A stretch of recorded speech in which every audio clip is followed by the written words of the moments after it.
Bismillahirrahmanirrahim. Assalamualaikum warahmatullahi wabarakatuh. Oke, teman-teman, kita lanjutin lagi ya materinya. Oke, kemarin kita udah belajar tentang konsep dasar trigonometri. Sekarang kita akan coba lanjutin dengan hubungan ya antara trigonometri ini untuk segitiga yang lain. Nah, kemarin kita fokusnya ke segitiga siku-siku ya.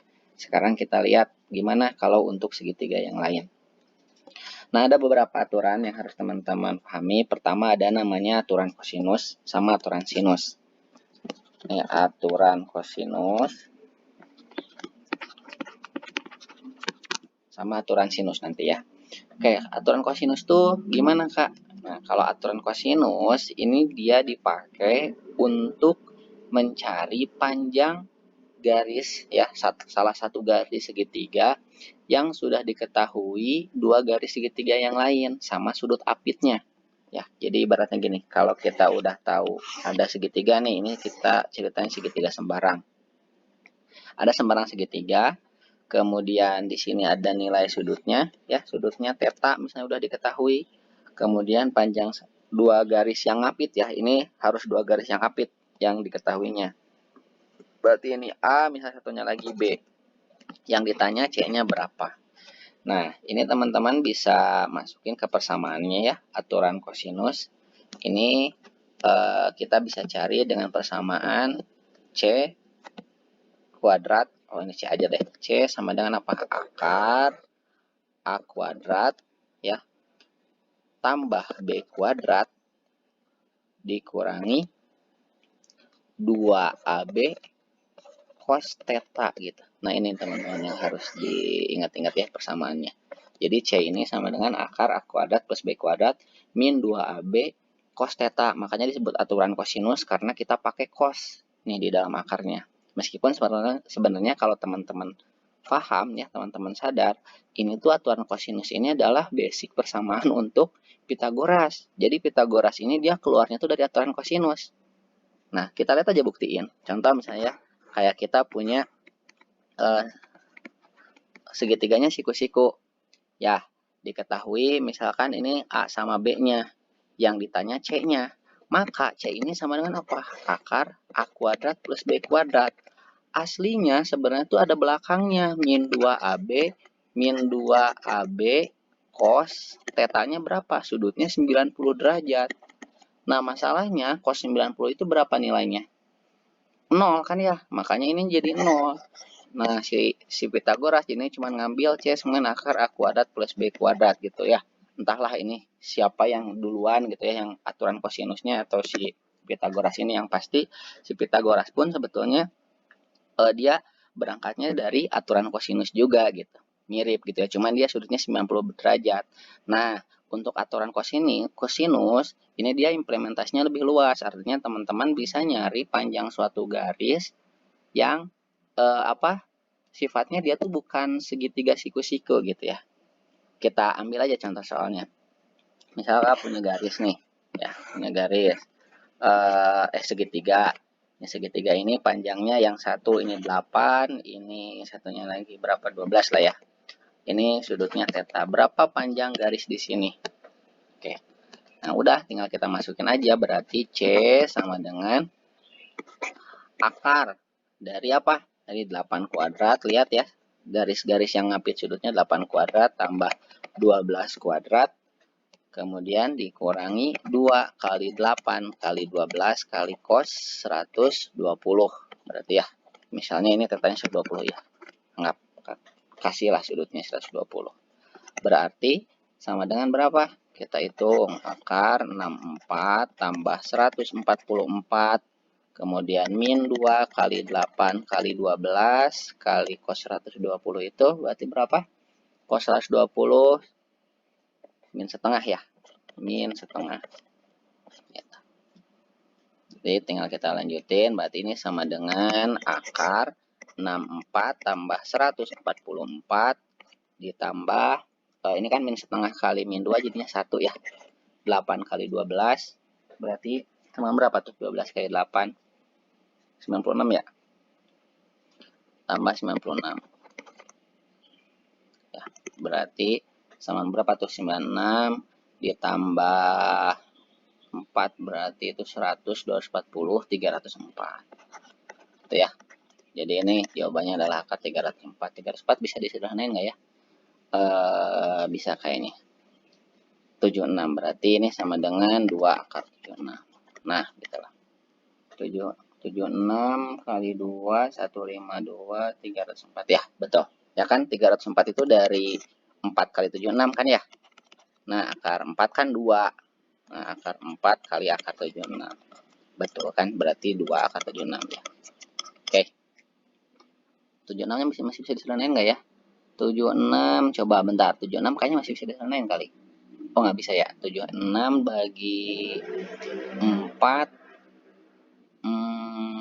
Bisa ini. Bisa. Atau kita bisa sederhanain lagi nih. Berarti yang akar 76-nya sama dengan berapa tuh? 4 kali 19. Nah, berarti ini kita punya akhirnya adalah 4 akar 19. Oke. Nah, kayak gitulah teman-teman. Ini untuk aturan kosinus.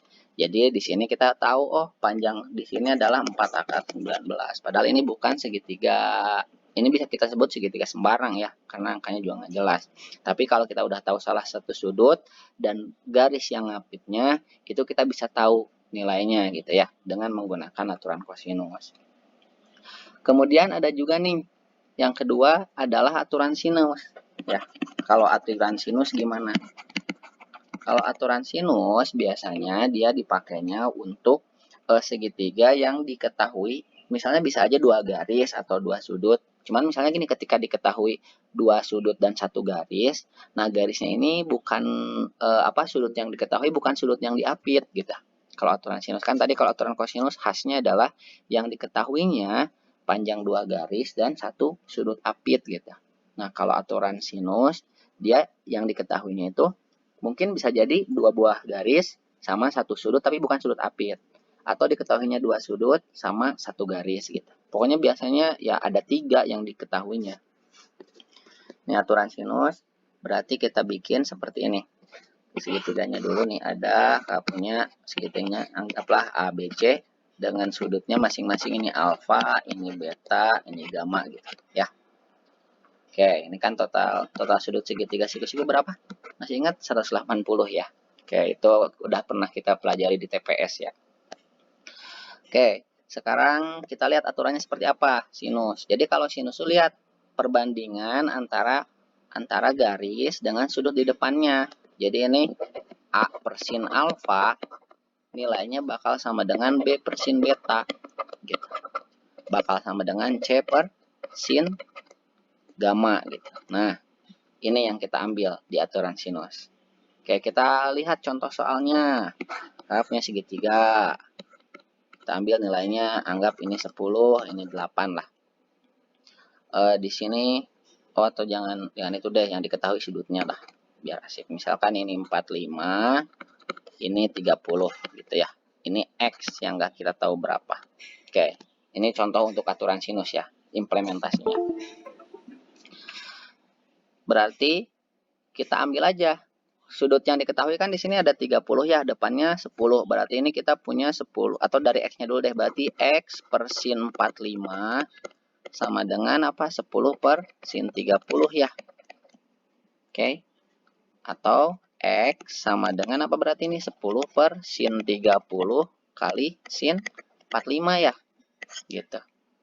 Berarti X sama dengan apa? 10 per sin 30 berapa? Setengah. Ya kan? Sin 45 setengah akar 2 gitu. Oke, ini setengah sama setengahnya kita coret, berarti X-nya sama dengan berapa? 10 akar 2. Oh, berarti panjang di sini adalah 10 akar 2 gitu. Kak, gimana kalau ditanya panjang garis satu lagi? Ya, gampang gitu ya. Teman-teman tinggal cari aja, karena segitiga itu total sudutnya berapa?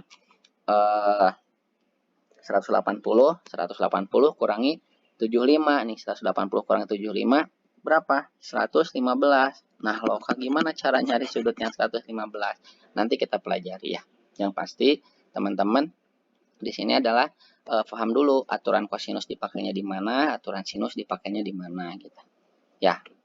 Oke, selanjutnya nih ada tambahan nih, bisa juga bisa juga si trigonometri ini dipakai untuk mencari luas dari segitiga sembarang. Ya, contoh misalnya kayak tadi kita punya, udah punya nih ada segitiga. Ini 8, ini 12, sudutnya tadi berapa? 120 derajat. Nah, yang ditanya berapakah luas segitiga ini? Jadi informasi ini sebetulnya udah cukup gitu. Kan kalau kita tahu buat nyari luas itu kan luas segitiga setengah kali alas kali tinggi ya. Itu yang udah biasa kita pahami. Nah, sebetulnya rumus luas alas setengah kali alas kali tinggi juga dasarnya dari sini loh gitu. Kita lihat. Persamaannya gimana? Jadi intinya buat nyari luas, nih buat nyari luas, teman-teman tinggal ambil aja dari garis-garis yang mengapit sudut. Tinggal setengah kali 8 kali 12 kali sin 120 gitu. Ya. Jadi tinggal garis-garis yang ngapitnya berapa, ya kan, dikali nilai sinusnya.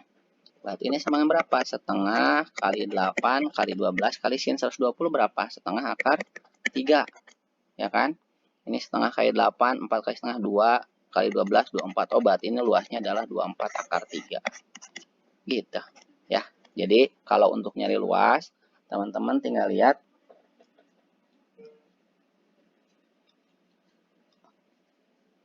Ya, jadi teman-teman bisa lihat dari sini aja ya, buat nyari luas. Tinggal setengah kali garis-garis yang ngapit kali sinus sudutnya. Gitu. Oke, selanjutnya kita lihat, bentar. Oke, jadi teman-teman bisa bayangin kalau misalnya kakak punya segitiga siku-siku nih. Ya, segitiga siku-siku. Ini panjangnya 10 lah, ini 8. Kira-kira luasnya berapa?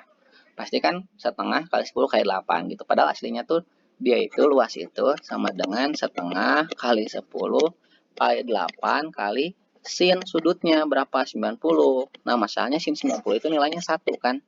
Gitu. Nah, ya. Jadi implementasinya sebetulnya untuk segitiga-segitiga yang dulu sebelumnya kita pelajari itu tuh ada sesuatu yang dihilangkan dulu gitu biar lebih paham. Nah, gitu. Kalau kalau sekarang mungkin teman-teman karena udah belajar tentang segitiga sembarang, jadi ada konsep-konsep baru yang harus dipahami gitu. Terutama ini antara aturan sinus sama aturan kosinus gitu ya di segitiga. Oke, selanjutnya pertanyaannya, Kak, gimana kalau misalnya ada sudut semacam tadi ya, ada nilai sudut 115. Itu cara nyarinya gimana? Oke, setelah mungkin kalau untuk apa ya? Kalau untuk hubungan dengan segitiga kita kayaknya cukup deh segini gitu. Kita lanjut dulu ke aturan penjumlahan ya, aturan penjumlahan sama pengurangan. Oke, contohnya buat tadi Kak, kalau misalnya ditanya berapa nilai dari sudut sin 115 gitu. Nah, pertanyaannya berapa nilainya gitu. Oke, di sini ada template dasar yang harus teman-teman ketahui. Ada bentuk penjumlahan sama pengurangan. Nah, bentuknya kayak gini. Sin A plus minus B sama dengan sin A cos B ditambah sin B cos A. Gitu. Oke, jadi sin A cos B ditambah sin B cos A. Plus minus gitu ya. Jadi kalau pakai yang plus, berarti plus juga nih ininya. Sin A tambah B sama dengan sin A cos B tambah sin B cos A. Kalau kurang, sin A kurangi B sama dengan sin A cos B min sin B cos A. Gitu. Kemudian lanjut satu lagi, kita bikin sinus. Bukan sinus, satunya lagi kan berarti cos ya. Yang cos kita bikin. Cos A min B. A plus minus B. Gitu. Nah, sama dengan apa? Ini sama dengan cos A cos B. Kalau ini dia jadi minus plus sin A sin B. Gitu ya. Jadi cos A plus minus B sama dengan cos A. Jadi kalau misalnya kita pakai yang plus, cos A plus B sama dengan cos A cos B min sin A sin B. Kalau cos A min B sama dengan cos A cos B plus sin A sin B. Oke, kita lihat implementasinya buat nyari nilai sin 115 contoh ya. Ini buat contohnya sin 115. Sama dengan apa nih nilai sin 115? Jadi teman-teman boleh ganti sin 115 itu jadi sin 60 tambah 45 gitu. Ya kan? Kak, kenapa pakainya 60 sama 45? Karena 60 sama 45 itu sudut istimewa. Ya, yang teman-teman udah tahu nilainya.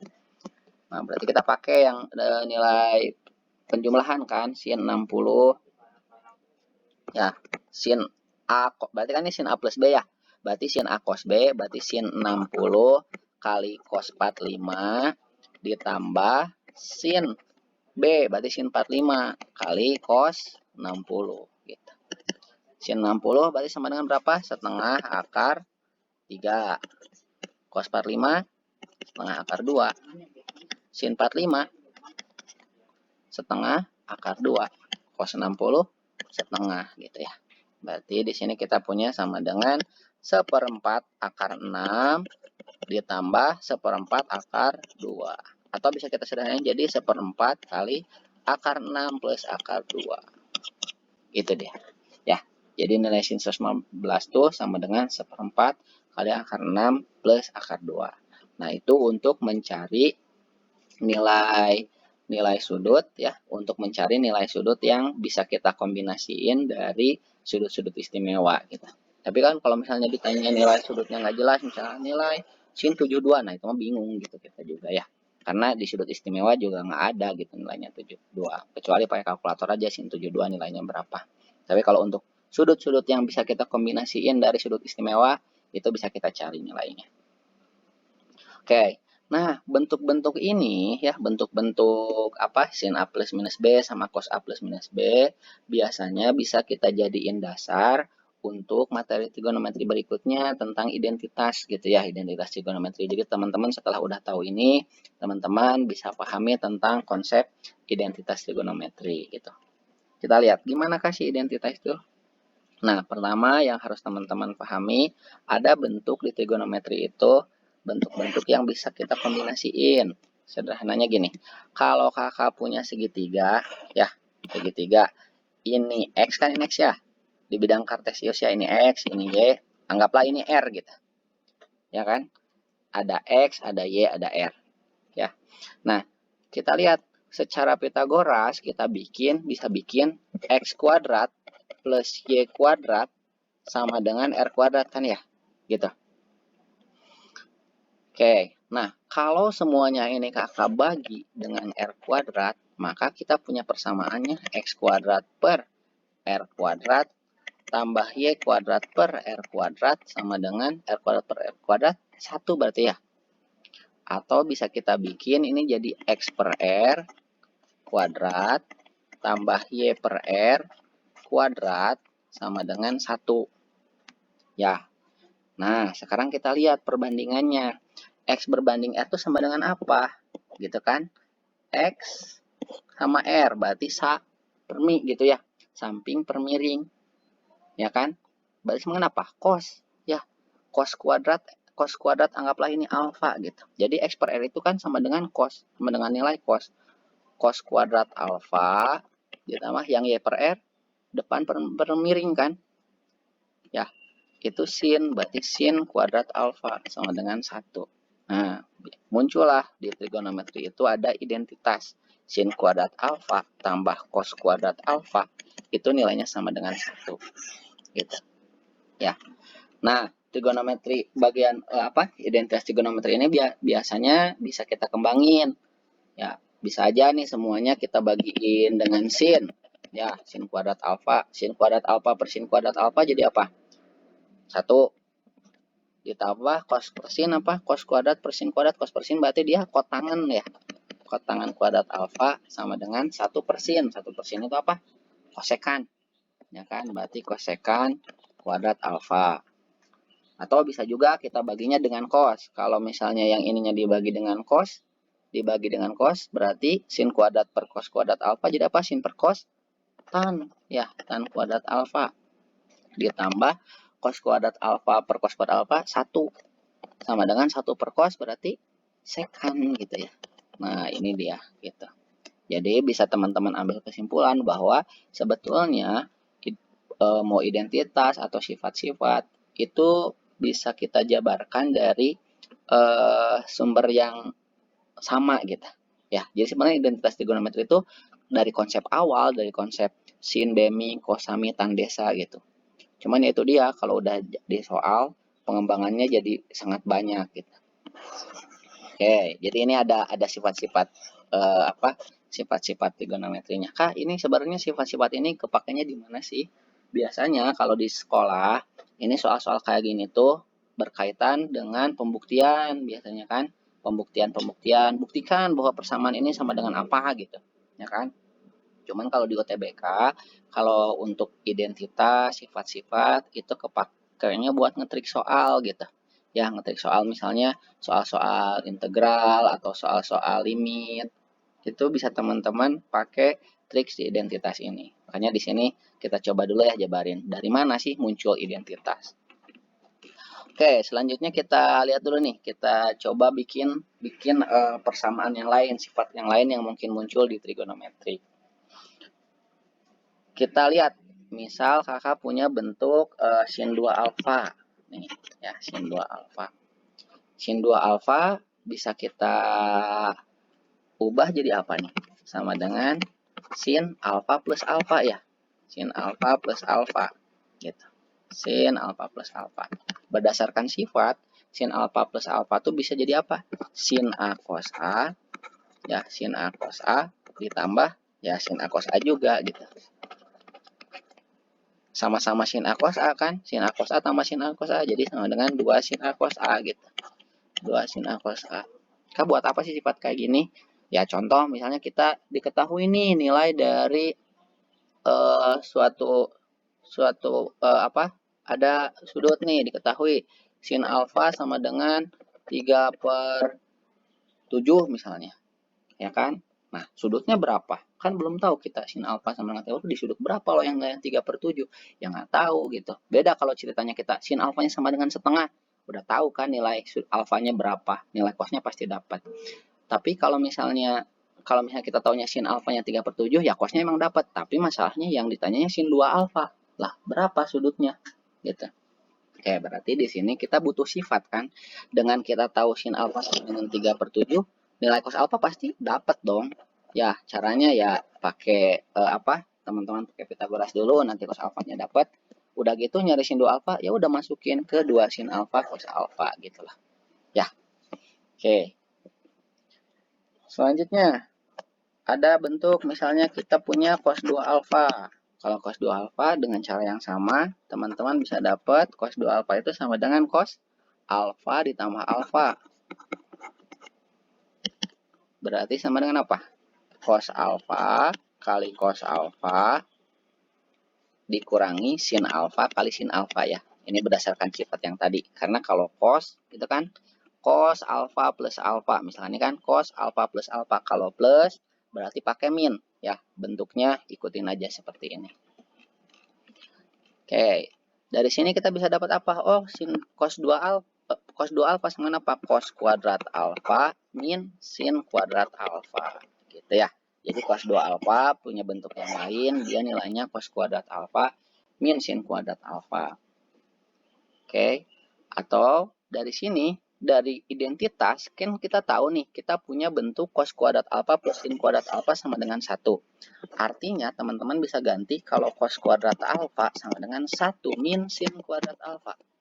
Sementara sin kuadrat alfa juga sama, dia bisa kita bentukin jadi 1 min cos kuadrat alfa. Ya kan? Efeknya apa? Persamaan ini bisa kita ubah lagi. Cos kuadrat alfanya misalnya kita ubah jadi 1 min sin kuadrat alfa. Ya udah, berarti 1 min sin kuadrat alfa dikurangi sin kuadrat alfa. Jadinya cos 2 alfa bisa kita langsung cari dengan 1 min 2 sin kuadrat alfa. Ya, jadi ibaratnya diketahui tadi misalnya sin alfa 3/7. Berapa nilai cos 2 alfa? Langsung 1 min 2 sin kuadrat alfa. Ini sin alfanya udah tahu, bisa dapat. Tanpa kalian harus nyari dulu cos alfanya berapa gitu. Itulah ya. Oke, atau boleh juga misalnya di sini yang kita ubahnya yang sinnya, berarti cos kuadrat alfa min sin kuadrat alfa itu apa? 1 min cos berarti ya, 1 min cos kuadrat alfa. Ya, berarti sama dengan apa nih? 2 cos kuadrat alfa kurangi min jadi plus ya. 2 cos kuadrat alfa min 1. Oke, ini identitas trigonometri mah yang tadi ya. Cuman dari identitas trigonometri ini kita bisa menjabarkan sifat trigonometri yang lain. Sebetulnya untuk sifat trigonometri ini masih banyak ya. Jadi teman-teman bisa cari referensi eh, untuk sifat-sifat yang lain. Misalnya kayak ada untuk sifat perkalian gitu ya. Jadi misalnya nilai dari sin alfa kali cos alfa sama dengan apa. Itu ada sifatnya. Ya. Oke, untuk materi yang ini kakak rasa cukup sampai di sini dulu ya, karena nanti materi trigonometri ini akan kita coba aplikasikan di konsep vektor ya. Oke, di konsep vektor. Untuk fisika ya, nanti di matematika juga ada vektor, tapi di fisika juga ada vektor. Kalau di matematika, ya matematika sama fisika mungkin ada irisannya, materi yang samanya. Tapi kalau di matematika biasanya ada konsep-konsep yang lain yang emang nggak dipelajari di fisika gitu. Ya, oke teman-teman kalau gitu untuk sekarang kita cuma sekian ya. Nanti kita lanjut di Zoom aja ya buat bahasan soal yang lain.